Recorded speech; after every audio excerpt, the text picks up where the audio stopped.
தனுஷுக்கும் ரஜினி எங்கே பிரச்சனை வந்து காலாப்படம் பண்ணி தான் பிரச்சனை வந்து. காலாப்படம் பண்ணாலும் நல்லா தான் இருந்தாங்க, 2 குழந்தை பெற்றாங்க, கல்யாணம் பண்ணாங்க, சந்தோஷமாக தான் நல்லா போயிடுது. காலாப்படம் பண்ணாங்க, லைக்காவில் கடன் ஆகி போச்சு. லைக்கா கடன் அடைக்கிறதுக்காக 2 பேரும் சண்டை வந்து, சண்டையில் 2 பேரும் நீ நான் போட்டி போட்டு குடும்பத்தை பிரிவினைவாக வந்து, அதுதான் இப்போ அவங்க டைவர்ஸ் காரணம். அதே மாதிரி இவங்க சொந்த படம் பண்ணாதவங்க நல்லா இருந்தாங்க, கரெக்டாக இருந்தாங்க.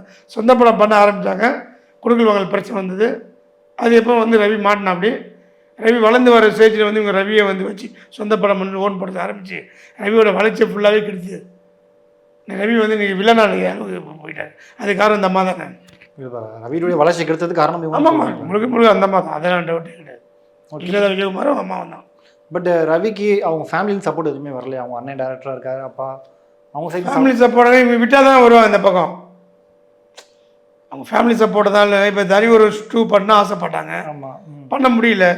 அந்த மாதிரி அதில் கடன் ஆச்சு, இதில் கடன் ஆச்சு, எனக்கு இது சப்போர்ட் பண்ணுமாப்பில்ல அப்படின்னால அவங்க அந்த பக்கம் போக முடியல, இந்த பக்கம் பண்ண முடியல. ரவி வந்து நடுப்புற மாட்டிக்கிட்டேன் அப்படி.